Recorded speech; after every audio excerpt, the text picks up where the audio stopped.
Okay, welcome back to this Hinnom series. This is turn 20, and I believe it's episode 8. Lots of stuff going on this turn, mostly site searching. Last episode we showed we were empowering a shaman. We find a deep crevasse. A bunch of nothing. Here we find a well of white water.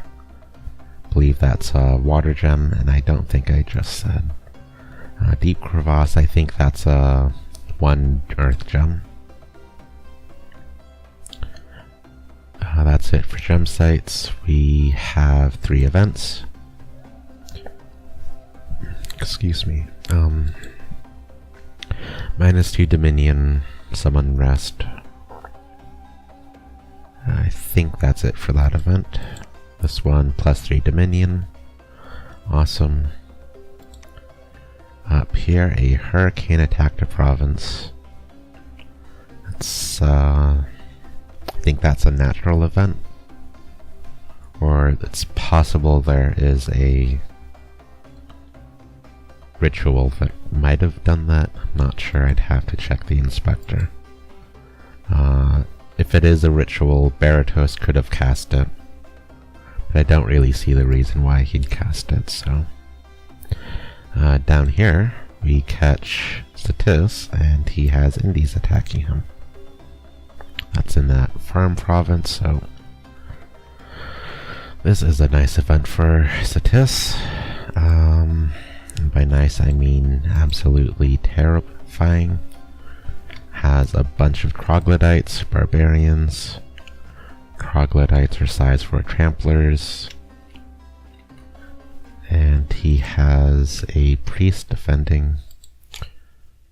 Does it run? It does run. Cool. There's no PD in that province, so that's strange. He must have forgot it. Down here, we finally find Russ. Let's see if we get lucky with seeing his bless. So, Independence also attacking Russ. Is there anything in here? Let's see. So this looks like 6 PD. His leader is not sacred, so I can't get any information there. So, don't really learn anything. We do learn Indies attack this province, though. And it gives us another chance to try to catch what what strategy and bless Russ is doing. So I believe this turn, have both of these scouts waiting in these independent provinces. And the goal is to sort of see what strategies and blesses Russ and Satis are doing, so fortunate timing for my scouts.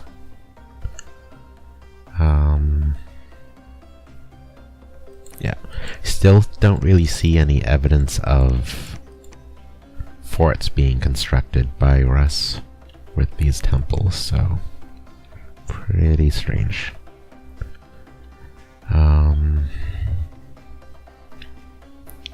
We're still sort of doing a scaling up for mid-game phase here.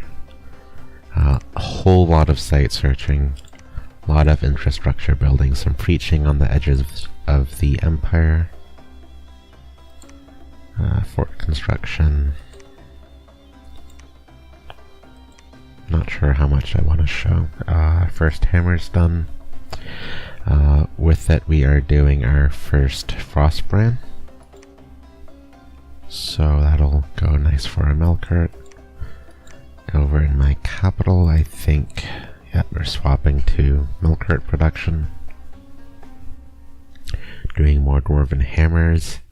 And at this point in the game, you can see my gem income's pretty solid in a lot of areas. Haven't found air gem income yet, but I have the crystal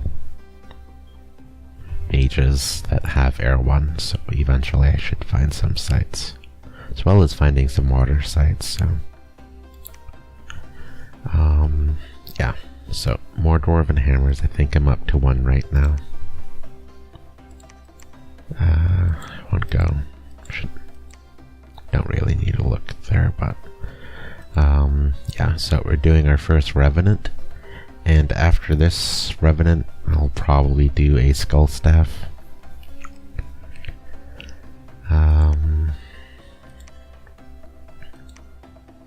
Yeah. So I guess I can explain why I'm focusing on scaling instead of attacking this turn. So because I'm larger than the average size, oh gosh, what's my province count? I think it's around 20, so let's do a quick count. We have 1, 2, 3, 4, 5, 6, 7, 8, 9, 10, 11, 12, 13, 14, 15, 16, 17, 18, 19, 20, 21, 22, 23, 24 provinces, so on a 15 provinces per player map creation setting, I am well above the curve for provinces. We can see like both Rus and Baratos are below the curve, so pretty happy to be this big. By focusing on infrastructure and especially site searching, I can get a lot of gem income to set up gear for these Melqarts, and I have a lot of nature gem especially. Nature gems are the primary gem I need for setting up Melqarts. A basic kit right now is looking at a Vine Shield, a Ring of Regeneration, Boots of the Messenger, and a Frost Brand. So 4 items. With 3 of them being nature, and as a base cost of 25 gems. I definitely want to bring up my nature income. That sort of shows why I focused on getting these Horite Shamans out really early in the game, site searching, so I can find early and a lot of nature gem income. Yeah, 2 gems here from last turn. I don't think I showed the sites last episode, so that was one of the sites. I guess over here we found this endless forest, so that's an astral nature, better than what I thought it was. Over here, Reap Kvass, 1 gem here. I think this was this turn, 1 water gem, 1 nature, Dying Forest, I think that was a while ago.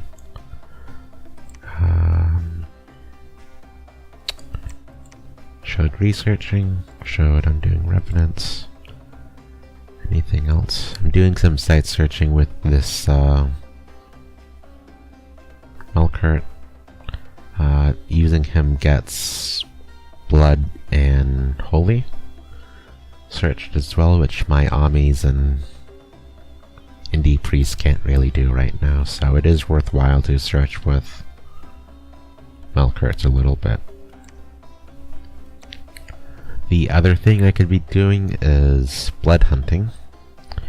Blood hunting would not be bad at this stage in the game, as when your Melqarts aren't running around in war, I think blood hunting is sort of the best option for them to be doing. You can use those blood slaves pretty quickly later on. What's the tech? I think it's, yeah, these Sire. Yeah, so I could be, it's a pretty low tech to get Sires, and what is it, blood 3? Blood 2, so once I get some balls mages out, they can summon Sire in this wasteland province, so getting a good pile of blood gems, or not blood gems, blood slaves up to like mass recruit Sire later would be fine, but site searching might find me some useful blood sites or holy sites. I think that's where my mind was focused at the time, was just trying to get my land fully site searched. And if we look at F1, you can already see most of my empire is already site searched by the Horite Shaman. I'm starting to get other site searching going. Like these Crystal Amazons, these Jade Amazons with the water one.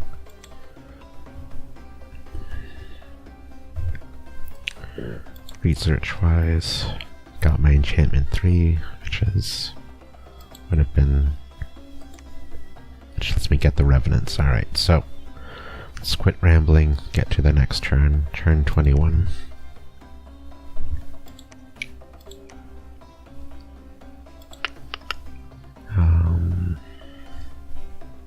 So let's open it up. Alterations going. Got our first revenant. Site searching finds us nothing this turn. We catch a rust battle. Let's see if this actually shows us stuff. Alright, so we see what probably is the Rust main army. And I think if we look at these guys, no, they're not actually stealthy. Okay, these bear warriors are stealthy, but there's not a lot of them. So I guess Rust was doing a good job of dodging my scouts with this army, as I don't think I've actually seen where it was at yet. We see his profit. I'll show the bless in a moment. Doesn't look like any mage support, but this is a lot of troops to handle. A little bit of indies. Looking at the bless, so all this time I've been looking at Russ as my best target to fight, with the asterisks of what is their bless and is it gonna counter me. I do see he has a large amount of his sacreds, and these are the Chud Skin Shifters. It has 2 forms. The second form has what was it? It turns into a size 3 bear with, I think, 2 attacks. It gets some pretty gnarly strength bonus and damage on those attacks, but even in the human form, these battle axes just slice right through protection, so they would do a lot of work against my giants, who are only sort of, I think it's 14 protection before the shield, so yeah, they handle giants pretty well. So, bless. If we click this, we see he has attack skill 2, solar weapons, shock resistance, natural protection, magic resistance. So natural protection is a incarnate bless, I believe. I think it's like that Earth 6 or Earth 7, something like that. So this should be his whole bless. And it's an interesting one. Solar weapons, I think, is 3 armor piercing damage against normal stuff, but 9 armor piercing damage against undead, which is really interesting because there's not really many undead nations in this game. It's pretty much only Sitis and Sarumadia. Actually, I don't even know if early age Sitis is. Actually, I guess it is pretty big into death, so yeah. Yeah, so it's an interesting bless. A lot of it seems a bit low value. Like, I don't think the solar weapons is good. The attack skill, like, I don't think these Chud Skin Shifters really need attack skill. It's already 15. Unless he's fighting like some quickness, and not even quickness anymore, so... Don't know who in the game he needs all that attack skill for. And once they're berserking, it's like attack skill 18, and like... nothing in this game has that much defense skill. So... no fire resistance. Right? Yeah, so... I don't know. Some of this bless is scary, like the Natural Protection 5. While not an amazing choice, it still makes it difficult to handle these guys. Means they're gonna be able to reduce a lot of the incoming damage. My giants, while they are pretty high damage, it's not enough to like one-shot these guys. Not close to enough to one-shot these guys. So... battling him can turn into a grind. No, need to click this guy, don't I? So yeah.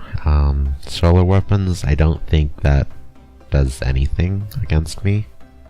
Unless I have naked guys running around, and that would be like the Horite Shaman. Attack skill does make it difficult for my Melqarts to fight these troops. Melqarts I think are around 20 defense skill with the Vine Shield. So Vine Shield might find some trouble. The magic resistance just looks like leftover points. Shock resistance means I can't throw air elementals at them. Also means he can thunder strike his own troops pretty safely. Yeah, so we finally see his bless, and this helps to see if we want to fight him. So, well, parts of the bless is definitely scary. The shock resistance limits the options I can do against him. The protection limits the effectiveness of my troops against him. The attack skill limits my safety of my Melqarts fighting him. Makes it difficult for my Melqarts to like solo chunks of troops. That's a way to put it. So like elements of the bless is bad. Not bad, it's bad for me to fight. But it's not especially scary. So the stuff I was sort of afraid of was like regeneration, or it's the bless that gives like temper flesh.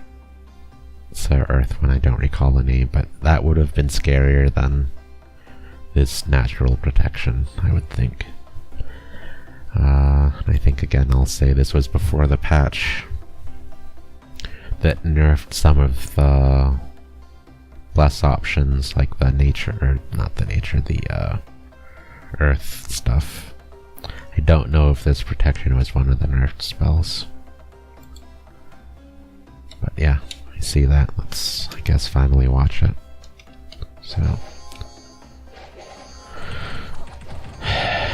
kind of bad scripting by him. His undisciplined troops ran in first while everything was on hold and attack. So I lost a lot of troops for free. You can see 10 dudes, so kind of bad scripting from him. The way to do that would have been to put the bear warriors all the way in the back, or to just have everyone on attack closest. With Divine Blessing, there's no reason he needs to do a hold and attack against these barbarians. Unless he was worried about bumping Satis, but then still, like, that wasn't a good script. Because he still had guys run in alone and get slaughtered. Like a small squad gets squattered. So, events. 2 nature gems, cool. We find a magic site in our capital. That is interesting, we'll show it in a sec. Woods of the Fairy Court. A lot of bad skills, but we get 2 air gems. Neat. That's that. 3rd Melqart, Astral. Cool. But if we're gonna fight Russ, I think the Earth one is the most important one to get for facing those Chud skin shifters. Astral is good too, but that only blocks what, like 1/4 of attacks, but his prot is still going to be low, where a Earth Melqart can push into the 30s for a prot and tank those Chud skin shifters a lot better than the other Melqarts can. Let's see, the event, or the site. So, Damned Merchant is a blood slave income of 1. So that is pretty cool. Not sure I saw that event before in the game, and getting it in my capital is pretty cool. Down here, I'm doing another Revenant. Looks like I'm waiting to get Dwarven Hammers before doing the Skull Staff. But we can see here. Okay, so these guys had a base of 7 research. With magic skills, it's 10. And if we think about our options to spend our death gem income on, we have, I think, 2 sort of main options, or I guess 3 options. First option is we can just sit on the pile of gems, do nothing, and wait until later in the game. But I'd still have to wait to like crawl up the death tree from death 1, so it'd be slow going. Second option is these Revenants, and just use death gems on them. Third option is to do reanimation spam. This would give us 10 undead for 3 gems. Think there is a construction item, Amulet of the Dead. Let's see if that's construction 4. Yes, that is. So I could build these, have some, alright, shaman spam some undead summons. That was a third option, so like get 12 troops of undead per 2 death gems.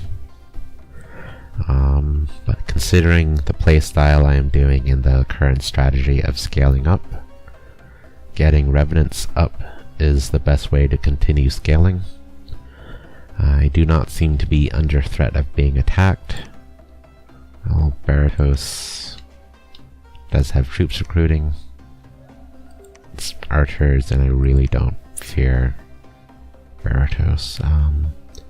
Nothing really threatening on the left here. We can see Miklin's still alive, 3 candles there,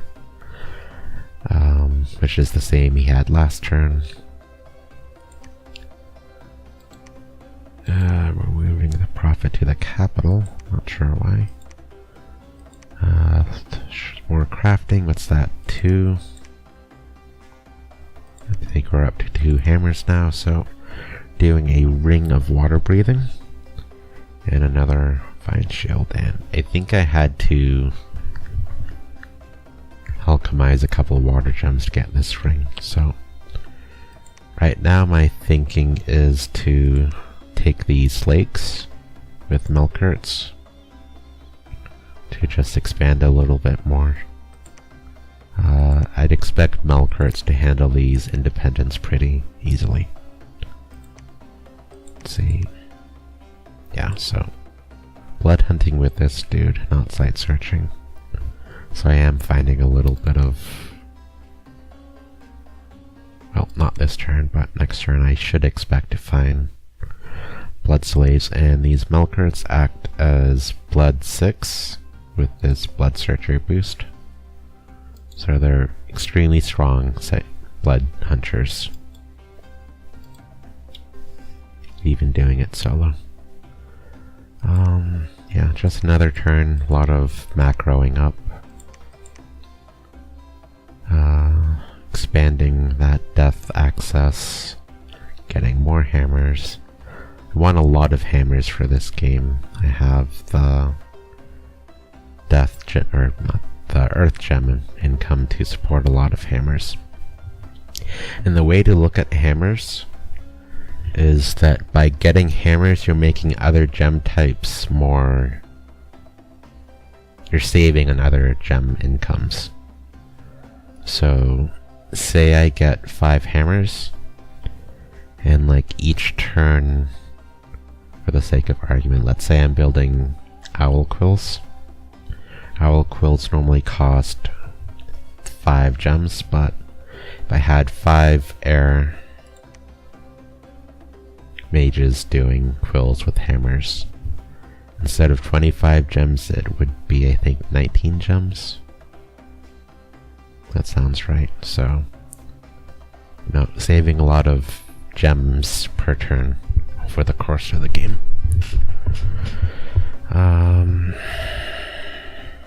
Yeah. So, getting dwarven hammers, getting a good chunk of them, especially as a thug nation, as I'm gearing up to be, is good.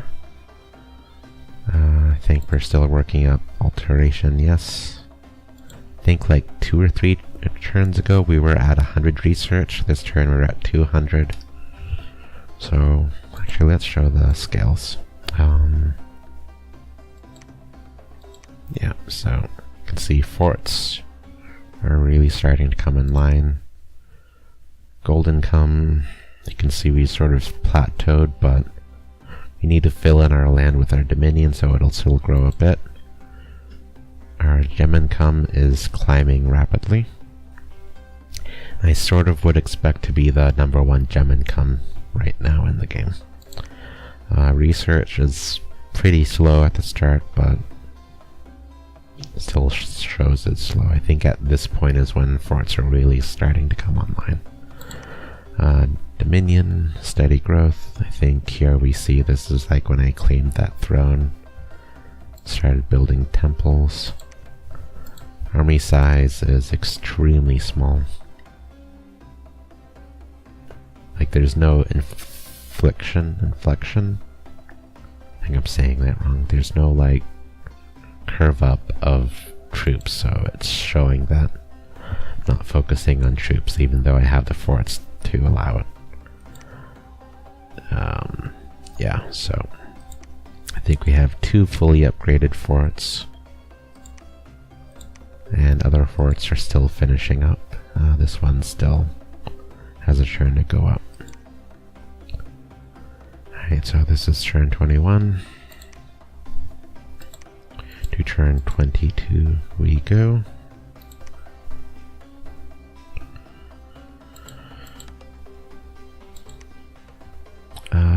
A lot of events, or not events, site searching. So we find here Grove of Fertility. I don't know if that's nature 1 or just supply bonus. The tomb is a death 1 gem. I find something here, Sink Marsh, probably a water gem. Another site, Sun Ridge, that is fire income. I think that's some of the first fire sites we've found. Another site, Glen of Verdant Greenery, that's some nature income. We found our 1 Melqart found 21 blood slaves, so it goes to show just how efficient Melqarts are at blood hunting. Here we have another rust battle. It's that same army hitting that independent provinces that revolted from Cetis. I'm guessing he did the same script, and again his bear warriors ran in front. Guess we can see if he did that. Same formation, yep, bear warriors, same spot, they're getting murdered first. We'll go this going quickly. Alright, so we see this bear. Oh, they're actually size 4. But yeah, so very high damaging attacks. 2 of them, pretty scary. handle these troglodytes pretty decently though, so yeah. 2 events. We have a frog. Okay. Minus Dominion. Woo. Independence. Oh, the independence attacked. The frog attacked us. Okay. Let's watch the frog, actually. See this fearsome creature. So, amazing 1 HP with a tiny bite, which is armor piercing, but 1 damage max. Alright, let's see how we handle it.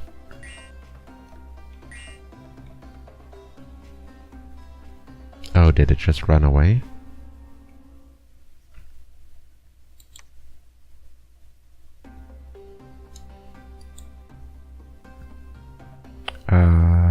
No. It's a troop, not a commander, so does it just dissolve? It's mindless.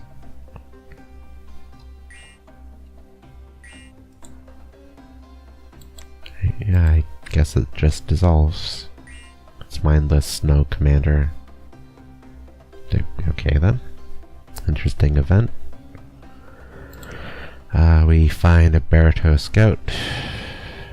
This is in our capital. Cool, we killed it. So, as far as Baratos goes, we know that he's seen our banner and our full 50-man army.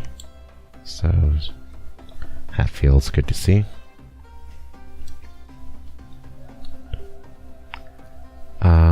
Looks like another turn of infrastructure. Still gonna be a few more turns of infrastructure, I think. I think at least the first part of our forts are done.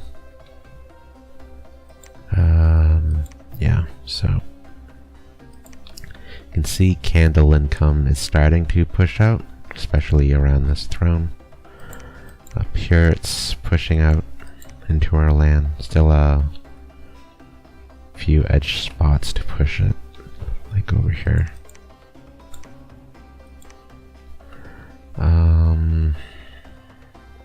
See for crafting, so still doing revenants. We are doing a storm spool. That is gonna provide, let's just show it.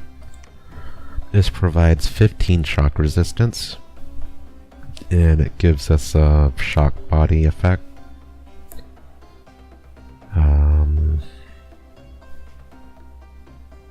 So the first person who hits the holder takes 1 armor, negating lightning damage. So I wanted lightning resistance prepped in my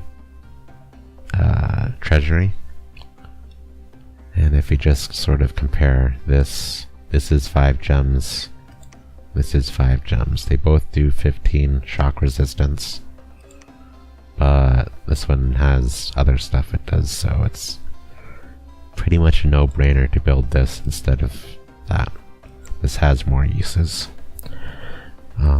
I think, not positive, but I think this does damage to the holder as well, but since we have a lightning resist plus, you know, we don't care.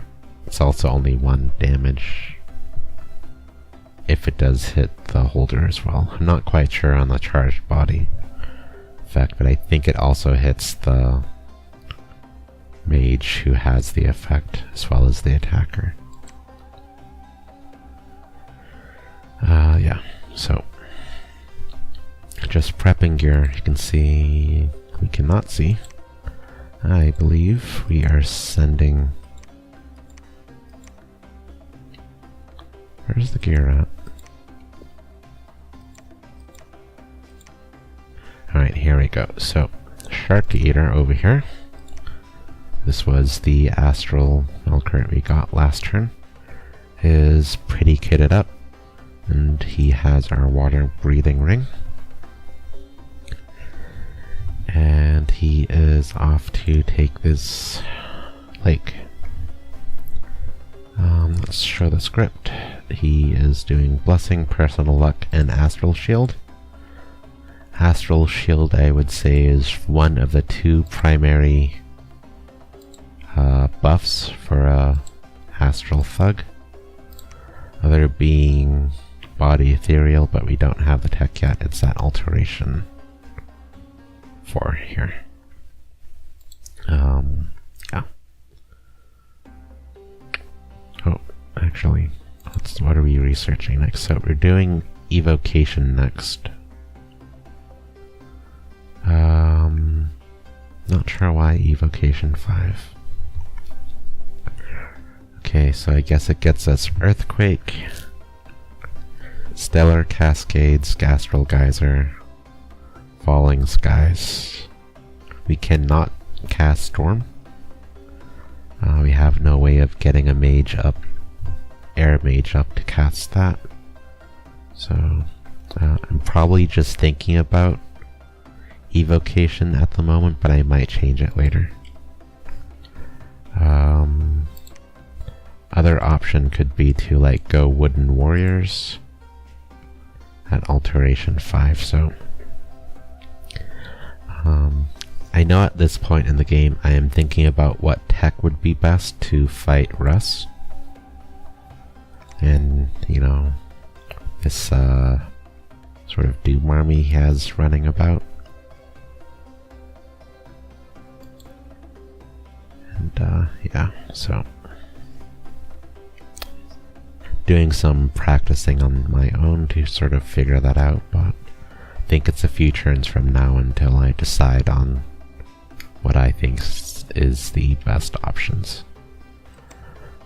Let's see, more site searching, more people out to site search. You're off site searching.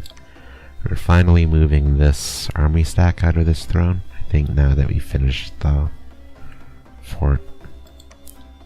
I wanted it to look intimidating, so Marvy didn't think about taking it, but yeah. Let's see, this Melqart is off doing a bit more site searching. I think that's kind of it.